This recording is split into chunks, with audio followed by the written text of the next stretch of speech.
दोस्तों, toppers club IAS academy में आपका स्वागत है। दोस्तों, लास्ट टाइम मैंने आपको शिक्षा मनोविज्ञान के संबंधी विधियों के बारे में हम आपको विस्तार से बता रहे थे। उन्हीं विधियों में ये हमारा अगला लेक्चर है। इससे पहले भी हम 2 लेक्चर कर चुके हैं शिक्षा मनोविज्ञान की विधियों के अंतर्गत।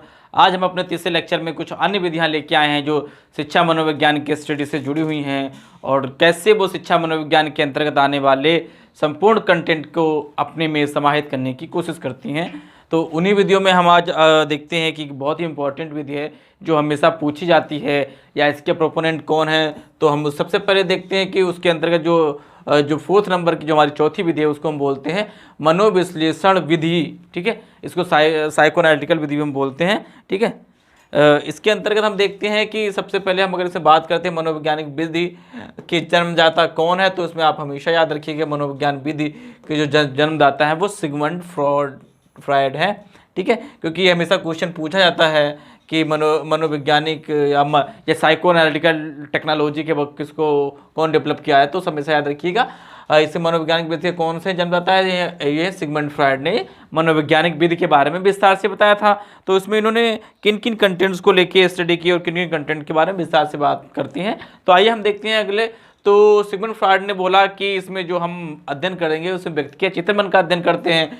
तो इसमें उन्होंने कहा कि इसमें व्यक्ति के अचेतन मन तथा इसमें हम व्यक्ति के अचेतन मन से 7/8 तथा 1/8 चेतनावस्था में होता है। इन्होंने बताया कि जो व्यक्ति का मन होता है वो 2 कंपोनेंट्स में डिवाइड होता है, एक होता है चेतन और एक होता है चेतन। ठीक है, जिसमें चेतन मन का अध्ययन किया जाता है जो 7/8 है, इसमें चेतन मन का अचेतन मन का अध्ययन किया जाता है जिसका उस पर बहुत प्रभाव पड़ता है। मतलब इन्होंने कहा है कि जो व्यक्ति का जो माइंड होता है उसमें हम 2 तरीके की अवस्थाएं पाते हैं, एक होती है चेतन और एक होती है चेतन। ठीक है, तो उसमें हम देखते हैं कि अचेतन जो अवस्था होती है उसके बारे में इन्होंने विस्तार से बताने की कोशिश की। उन्होंने कहा कि जो अचेतन मन होता है वो व्यक्ति के बहुत सारी क्रियाओं को पॉज करके रखता है, मतलब एक्सप्लोर नहीं करता है। तो हम उसी का अध्ययन करेंगे। ठीक है, क्योंकि क्या होता है व्यक्ति में क्या होता है बहुत सारी क्रियाएं उसके बोलने हाव भाव से जो चेतन मन होता है उससे दिख जाती हैं। तो जो क्रियाएं उसकी दिख जाती हैं उनका अध्ययन क्या हम बहुत इजीलीकरण से कर लेते हैं। लेकिन इसका नाम है मनोविश्लेषण। तो मनोविश्लेषण में उन्होंने क्या कहा कि जो अचेतन मन होती है, जो अचेतन मन की क्रियाएं होती हैं उनका अध्ययन हम इसमें करेंगे। ठीक है, तो इसमें कहा जिसका उस पर बहुत प्रभाव पड़ता है। ठीक है, जो हमारे बहुत सारी चीज़ें ऐसी जो रखी रहती हैं जिनको हम बहुत सही समय पे नहीं निकालते जब तक आप, क्योंकि हम कहीं ना कहीं किसी बहुत सारी चीज़ों से डरते रहते हैं। जो अगर हम अपनी वास्तविकता किसी को एक बार में बता देंगे तो हमारे लिए वो तुरंत उसका सलूशन हो जाएगा। लेकिन क्या करते हैं हमारे कुछ फाइंडिंग या निगेटिविटी की वजह से हम उनको नहीं दर्शाते हैं। तो जो हम चीज़ें नहीं दर्शाते हैं उसी को सिगमंड फ्रॉयड ने अचेतन मन माना है। ठीक है, इसमें उन्होंने आगे कहा है कि अचेतन मन के अध्ययन से उसकी अतृप्त इच्छाओं की जानकारी प्राप्त की जा सकती है। ठीक है, इसमें उन्होंने कहा अचेतन मन जो होता है मतलब साइलेंट हम कह सकते हैं, और चेतन मन को हम क्या कर सकते हैं साइलेंट नहीं होता, जो एक्टिव होता है। अचेतन मन को हम साइलेंट या मान सकते हैं और जो चेतनावश अवस्था होती है जो उसको जो एक्टिव मोड कह सकते हैं। तो इसने कहा जो साइलेंट माइंड होता है, साइलेंट मन के अध्ययन में उसकी अतृप्त इच्छाओं की जानकारी प्राप्त कर सकते हैं। मतलब साइलेंट माइंड होता है, जैसे लोग बोलते हैं आप अपनी इच्छा बता नहीं रहे हो। नॉर्मली हम लोग क्या बोलते हैं उसके मन में तो होता है लेकिन वो अपनी इच्छा को व्यक्त नहीं कर पाता है। तो उसी के बारे में इन्होंने उसे विस्तारित करने की कोशिश की है। तो इसके अंतर्गत हम कौन कौन से और जो अचेतन मन की इच्छाएं होती हैं उनको हम कौन कौन सी श्रेणियों में लाते हैं। तो उसमें उन्होंने बताया कि व्यक्तिगत व्यवहार चेतना एवं अचेतन दोनों मन के द्वारा संचालित और प्रभावित होता है। ठीक है, जो व्यक्ति का व्यक्तिगत व्यवहार होता है वो चेतन और अचेतन दोनों मन द्वारा संचालित एवं प्रभावित होता है। व्यक्ति का मस्तिष्क होता है उसमें चेतन अचेतन दोनों ही प्रकार के शब्दों का समावेश होता है, दोनों ही क्रियाओं का हम समावेश रखते हैं। बहुत सारी चीज़ें हमारी एक्टिव मोड में रहती हैं, बहुत सारी चीज़ मुझे साइलेंट मोड में रहती हैं। जब उनकी ज़रूरत होती है तब हम उनको एक्टिव करते हैं। तो उन्होंने कहा जो हमारी इनएक्टिव मोड की क्रियाएँ हैं उन पर हम फोकस करते हैं और उनसे व्यक्ति की बहुत सारी चीज़ें जानने की कोशिश करते हैं। क्योंकि क्या होता है आप अगर अपराधी प्रवृत्ति के लोगों को जानकारी लें तो जो उनके लिए न्यूरो टेस्ट और बहुत सारे टेस्ट कराए जाते हैं वो क्यों कराए जाते हैं, क्योंकि वो चीज़ें फाइंडिंग को अपनी बता नहीं पाते रहते, क्योंकि निगेटिविटी अगर वो बता देंगे तो उनको सजा हो जाएगी। तो उसके लिए क्या क्या मनोविश्लेषण विधि जो होती है या जो आजकल जो न्यूरो जो न्यूरो जो चल रहा है, जो टेस्टिंग चल रही है अपराधियों के ऊपर, वो इसी का उदाहरण है कि व्यक्ति नहीं बताता है लेकिन उसके मन में वो चीज़ होती हैं तो उसके सेंसेस के द्वारा वो पता कर ली जाती है। ठीक है, तो उसी प्रकार से इसमें क्या होता है, इन्होंने जो बताया, इन्होंने क्या व्यक्ति का जो चेतन मन होता है उसका हम अध्ययन करते हैं। इसमें क्या क्या शामिल करते हैं, इसमें हम स्वप्न विश्लेषण, शब्द सहचर्य, स्वतंत्र सहचर्य एवं सम्मोहन की सहायता ली जा सकती है। ठीक है, इसमें क्या होता है, स्वप्न विश्लेषण, ड्रीम जो होते हैं उनका हम, जो ड्रीम क्या होता है, चेतन मन में होता है, व्यक्ति सोता है, उसकी याददाश्त कहीं और जा रही है, कहीं और होता है, तो जो होता है चेतन मन को, उसको हम दर्शाते हैं। शब्द सहचर्य, जो शब्दों का कोरिलेशन होता है या जो शब्द का समन्वय होता है, उसके बारे में हम विस्तार से अध्ययन करते हैं। इसके बाद हम देखते हैं स्वतंत्र सहचर्य, व्यक्ति सोचता अपने इंडिविजुअल थॉट्स है लेकिन वो क्या होता है पब्लिक डोमेन में नहीं ला पाता। इसके बाद में देखो सम्मोहन, सम्मोहन का मतलब आप समझ ही रहे हैं कि आजकल सम्मोहन का बहुत सारे एग्जाम्पल हैं। किसी भी चीज़ के प्रति एक्साइटमेंट हो जाना, हम एक्साइटमेंट हो पाते हैं लेकिन अपनी चीज़ों को अभिव्यक्त नहीं कर सकते, तो लेकिन हमारे मन में इच्छाएं तो हैं लेकिन हम उसको किसी भी चीज़ को अभिव्यक्त नहीं कर सकते। तो इस प्रकार से उन्होंने कहा कि हम चार चीज़ों को जो हमारा चेतन मन होता है वो इसलिए इन चार चीज़ों पे डिपेंडेंसी रखता है, और इन चार चीज़ों पे अगर हम अध्ययन करते हैं तो पाते हैं कि व्यक्ति का जो चेतन मन होता है, जो एक्टिव मोड में तो होता है लेकिन एक्टिव मोड का वो उसको एक्सप्लोर नहीं करता है। जब एक्सप्लोर नहीं करता है तो हम उसके एक्टिव मोड को हम जान नहीं पाते हैं, लेकिन सारी चीज़ें व्यक्ति के मस्तिष्क में विद्यमान होती हैं। तो मनोविश्लेषण विधि का जन्मदाता कौन है, सिगमंड फ्रायड हैं। इन्होंने 7/8 भाग को, मतलब 8 में 7 भाग को व्यक्ति का अचेतन मन माना है। ठीक है, 7/8 भाग को इन्होंने व्यक्ति का जो है वो अचेतन भाग माना है, 1/8 इन्होंने बताया चेतनावस्था, ठीक है, में होता है। तो इस प्रकार से हम देखते हैं कि जो 7/8 भाग है इस पे इन्होंने ही फोकस करने की कोशिश की। इसके बाद में हम और देखते हैं कि इस विधि के कौन कौन से गुण हैं, क्योंकि मैंने आपको पहले बताया था क्योंकि जो विधियाँ होती है उनमें बहुत सारे गुण होते हैं, बहुत सारे दोष भी होते हैं, क्योंकि हर विधि एक जैसे एक वातावरण, क्योंकि हर विधि का होता है उसके लिए स्पेसिफिक वातावरण होता है। अगर हम किसी प्राकृतिक विज्ञान की बात करते हैं तो उनकी जो स्टडी होती है बेसिकली क्या होता है, लैब्स में होती है। अब मानविकी वर्ग की क्या जो होती है बेसिकली फील्ड्स में होती है, तो फील्ड में डिफरेंट तरीके का इन्वायरमेंट मिलता है। तो इसलिए जो मानविकी वर्ग के जो रिसर्च होती है उसको हम प्योर साइंटिस्ट की संज्ञा नहीं देते, क्योंकि उसकी प्लेस बदलता रहता है। जब प्लेस बदलता रहता है तो उसकी फाइंडिंग्स भी बदल जाती है। ठीक है, चलिए इसके बारे में हम बात करते हैं, इसमें कौन कौन से गुण हैं। तो इसमें हम देखते हैं इस विधि से व्यक्ति की आंतरिक स्थिति का वास्तविक ज्ञान किया जा सकता है, क्योंकि जो व्यक्ति का अचेतन मन होता है, जो न्यूरोसाइंस के स्टूडेंट हैं या जो न्यूरोसाइंस पढ़ते हैं वो लोग जानते हैं कि आपकी जो सेंस होते हैं, जैसे आप हॉस्पिटल में जाओ तो आपके हॉस्पिटल में आपके ब्रेन पे एक कवर सा लगा दिया जाता है जो कंप्यूटर से टच रहता है। तो कवर लगा दिया जाता है, उसमें हम तो नहीं जानते वो किस चीज़ का सिंबल कर रहा है, जिग जैग। अगर आप जाएंगे हॉस्पिटल तो देखेंगे तो ऐसे वो चलते रहते हैं, ऐसे करके वो चलते रहते हैं। जो ये चलते रहते हैं वो डॉक्टर को पता है ये किसका सिग्नल दे रहा है, किसका दे रहा है, इसका ना पेशेंट को पता है ना पेशेंट के साथ में पता है। तो इसमें क्या होता है, इस विधि में व्यक्ति की आंतरिक स्थिति का वास्तविक ज्ञान होता है। ठीक है, इसके बाद में हम और दूसरा देखते हैं। इसमें है कि यह विधि इस विधि द्वारा, ठीक है, इस विधि द्वारा भावना ग्रंथियों, ठीक है, तथा मानसिक विकारों की खोज की जा सकती है और उपचार किया जा सकता है। मतलब इसमें ये कहा गया है कि जो व्यक्ति अपनी चीज़ों को, जो अपनी फाइंडिंग्स होती है, उसको लगता है कि अगर मैं अपनी गलतियों को सोसाइटी के सामने बोलूँगा या हम में कोई डिसेबिलिटीज़ है, अगर हम बोलेंगे तो लोग मजाक बनाएंगे। तो इसके माध्यम से क्या होता है कि जो भावना ग्रंथियाँ होती हैं, जो उसके ब्रेन्स में होती हैं, जो फीलिंग्स थॉट्स होते हैं, उनका अध्ययन करता है। उसके साथ मानसिक जो विकार होते हैं उनका भी हम अध्ययन कर सकते हैं। जैसे मान लो अगर हम डॉक्टर के पास अगर हम अपनी कोई इंटरनल बीमारी छुपा रहे हैं, ठीक है, जब हम उसका अपने पूरे बॉडी का चेकअप कराएंगे या उसको MRI या हम अगर कराते हैं, इसको हम MRI कराते हैं, ठीक है, तो हम पाते हैं कि हमारे जो एक बीमारी के साथ साथ में बहुत सारी ऐसी बीमारियां हैं जो हैं, या जो हमारे अपने इंटरनल जो हमारे ब्रेन का अगर IQ लेवल का परीक्षण कराते हैं या बहुत सारी फाइंडिंग्स हैं उनका अगर परीक्षण कराते हैं तो हम पाते हैं कहीं कि मेरी नेगेटिविटी है, जो अगर हम जान गए तो सोसाइटी हम पे हंसेगी। तो इसलिए क्या होता है कि लोग अपनी फाइंडिंग्स जो अपने होती हैं वो अपने छुपा ले जाते हैं। अब छुपा ले जाते हैं तो उनमें कहीं ना कहीं दोष बढ़ते जाते हैं। तो इसलिए क्या होता है कि मनोविश्लेषण विधि जो होती है वो न्यूरो साइंस पे बेस्ड होती है और इसको इसमें न्यूरो लिंग्विस्टिक्स का भी काम आता है।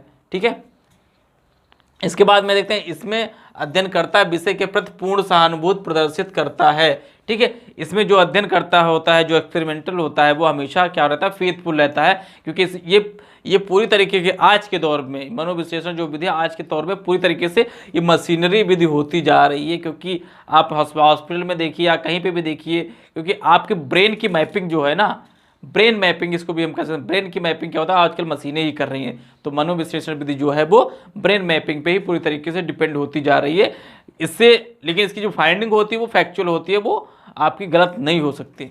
ठीक है, इस विधि के दोष के बारे में हम बात कर लेते हैं। इसका प्रयोग विशेष रूप से प्रशिक्षित व्यक्ति ही कर सकता है ताकि परिणाम सही आए। मतलब इस विधि का दोष ये है कि इस विधि को सभी लोग यूटिलाइजेशन नहीं करा सकते। अगर जिसने न्यूरो साइंस पढ़ा होगा तो वही न्यूरो साइंस की जो डिक्शनरी होगी वही उसको फाइंडिंग कर सकता है, या जो उसके न्यूरो साइंस के जो कोड होते हैं, हर सब्जेक्ट के अपने एक पर्टिकुलर कोड होते हैं, उन कोडों की जानकारी उस सब्जेक्ट का ही कोड जो व्यक्ति पढ़ा लिखा होता है वही रखता है। तो इसलिए इसमें सबसे बड़ा दोष ये है कि इसके लिए हमको एक एक्सपर्ट की ज़रूरत होती है जो इसी से जुड़ा हुआ होना चाहिए। ठीक है, इस विधि में समय व धन की अधिक लागत होती है, क्योंकि न्यूरो साइंस होती है, जो न्यूरो टेक्नोलॉजी है, उसमें टाइम के साथ साथ धन पैसा लगता है, क्योंकि मशीनरी ये आजकल होती जा रही है। तो मशीनरी क्रम में बहुत सारा पैसा लगता है, एक एक मशीन को लाने में, एक एक टेस्टिंग करने में लाखों रुपए लगते हैं। ठीक है, इसके बाद में देखा इसमें प्रयोगकर्ता और विषय दोनों को बहुत धैर्य से कार्य करना पड़ता है, और जो प्राय संभव नहीं होता है। इसमें क्या होता है, क्योंकि मशीनरी प्रोसेसिंग हो रही है या मान लो मशीनरी नहीं भी हो रही है, हम फेस टू फेस उसका मेंटल सेटअप का जानकारी लेते हैं। तो इसमें क्या होता है कि अगर हम जितना क्वेश्चन पूछे तो उतना ही बोलना चाहिए। और अब मतलब होलिस्टिक वे में अगर हम देखा जाए तो उसमें नियंत्रित वातावरण में नियंत्रित फाइंडिंग करनी चाहिए। अगर हम किसी एक्सपेरिमेंट्स किसी से ले रहे हैं तो उसको आसपास का वातावरण डिस्टर्ब नहीं करना चाहिए। अगर वो डिस्टर्ब करता है तो उसकी जो क्या होती है, जो टेंडेंसी होती है वो मोटिवेट हो जाती है, या टेंडेंसी जो होती है वो पलट जाती है। तो उसके बाद में क्या होता है, उसका जो आंसर होता है वो डिस्टर्ब हो जाता है। तो इसमें क्या होता है, प्रयोगकर्ता और विषय दोनों को बहुत धैर्य से काम करना पड़ता है, जो प्राय संभव नहीं होता है।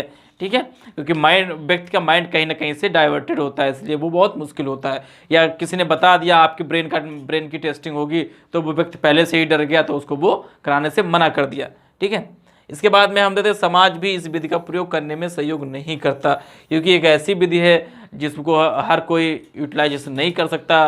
और ये ब्रेन मैपिंग या कहें न्यूरो साइंस या बहुत सारे आजकल मशीनरी हो गई, अगर आप लायर टेस्ट हो गया, अगर आप झूठ बोलते हैं तो वो भी पहचान लिया जाता है। तो मनोविश्लेषण विधि क्या है कि ये पूरी तरीके से आजकल मशीनी टेंडेंसी पे डेवलप हो गई थी। इसमें कुछ अच्छाइयाँ भी हैं। अच्छाइयाँ ये हैं कि आप अगर इसमें झूठ बोल रहे हैं तो ये विधि आपको पकड़ लेती है, और दोस्त ये है कि इसकी बहुत महंगी कॉस्टली होती है और इसके लिए एक्सपर्ट की ज़रूरत होती है। सब लोग इसका एक्सपेरिमेंट नहीं कर सकते। ठीक है, चलिए आगे हम देखते हैं। अगली विधि के रूप में हम देखते हैं शिक्षा मनोविज्ञान के अंतर्गत तुलनात्मक कंपैरेटिव विधि। कंपैरेटिव का मतलब आप समझ ही गए होंगे कि कंपैरेटिव क्या होता है, हम एक दूसरे को कंपेयर करते हैं, तुलनात्मक। ठीक है, तो इसमें हम देखते हैं क्या है, इसमें पाते हैं व्यवहार संबंधी समस्याओं, समानताओं और असमानताओं, व्यवहार संबंधी समानताओं और असमानताओं का अध्ययन किया जाता है। ठीक है, कंपैरेटिव में देखो समानता हो गया, व्यवहार आप कैसा करते हैं उसकी असमानता, दोनों का हम कंपैरेटिव असर करते हैं। इसमें मूल प्रवृत्तियों तथा बुद्धि विकास के तुलनात्मक अध्ययन मानव व्यवहार से किया जाता है। इसमें क्या, मूल प्रवृत्तियां जो व्यक्ति में होती हैं तथा बुद्धि विकास, ठीक है, का तुलनात्मक अध्ययन मानव व्यवहार से किया जाता है। शिक्षा मनोविज्ञान में इस विधि को सीखने की क्रिया का अध्ययन तुलनात्मक ढंग से किया जा सकता है। कंपैरेटिव वे में हम इसको हमेशा लेते हैं। अगर क्या होता है कि पुराना हमने कितना ज्ञान किया, कर नया ज्ञान में कितना आया, तो दोनों का कंपेयर हम निकालेंगे। जब कंपेयर पता चला गया तो हमने आज प्लस 10% नया सीखा। ठीक है, तो इसमें क्या होता है, सीखने की क्रिया का अध्ययन तुलनात्मक ढंग से किया जाता है।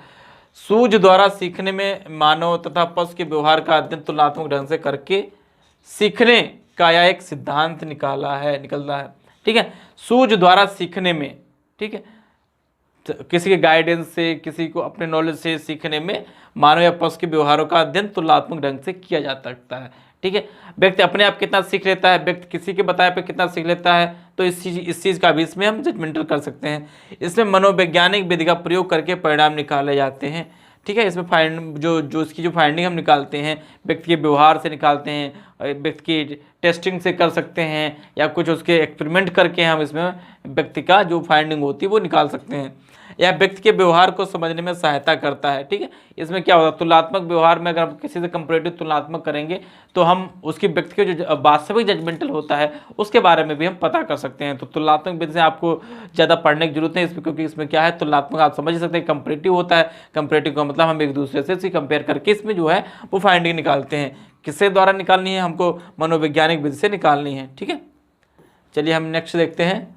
अब इसके बाद में आती है एक परीक्षण विधि, परीक्षण टेस्ट जिसको हम बोलते हैं, टेस्टिंग कह सकते हैं। आजकल इसका भी प्रयोग बहुत जनरल हो गया है और ये सब में मोस्टली पूछी जाती है। परीक्षण, हम बहुत सारी चीज़ों का परीक्षण करते हैं, नासा का, जैसे आप किसी भी मिसाइल का परीक्षण करिए उसको भी परीक्षण बोलते हैं। हम अगर क्लास में टेस्ट लेते हैं उसका भी परीक्षण करते हैं।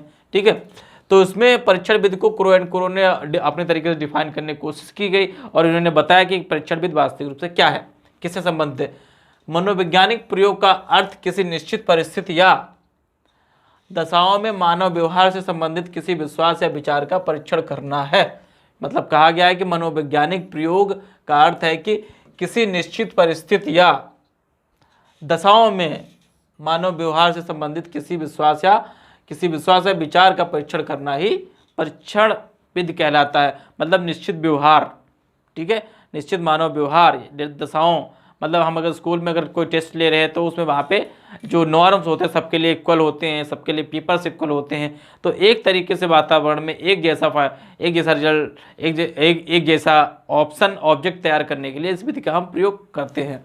ठीक है, फाइंडिंग अलग अलग होगी, लेकिन जो हम किसी को एटमॉस्फेयर प्रोवाइड कराएंगे तो वो हम एक तरीके से प्रोवाइड कराएंगे, उसका भी अध्ययन इसमें करते हैं।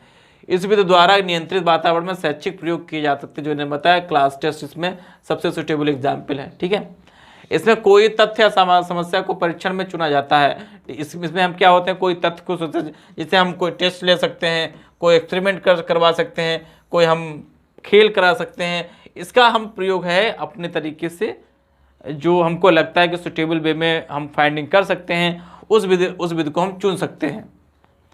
इसमें हम निम्नलिखित प्रकार के परीक्षण को शामिल करते हैं।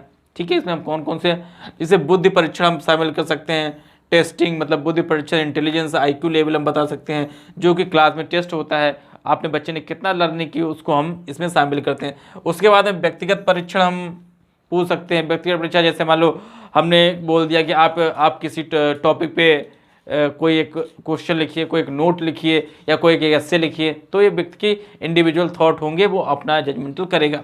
इसके बाद में अचीवमेंट टेस्टिंग के बारे में, जैसे अचीवमेंट टेस्टिंग के बारे में जैसे मान लो हमने बच्चों को 1 to 8 तक पढ़ाया, 1 to 8 तक में बच्चों को कितना आता है उसका हम एक्सपेरिमेंट इसमें कर सकते हैं। या बहुत सारी चीज़ें, जैसे मान लो किसी को मैंने 2 महीने पढ़ाया, उसके बाद में एकदम से उसका एग्जाम लिया तो उस बच्चे ने कितनी लर्निंग की, कितना अचीवमेंट किया, उसका भी हम स्ट्रेस टेस्टिंग करते हैं।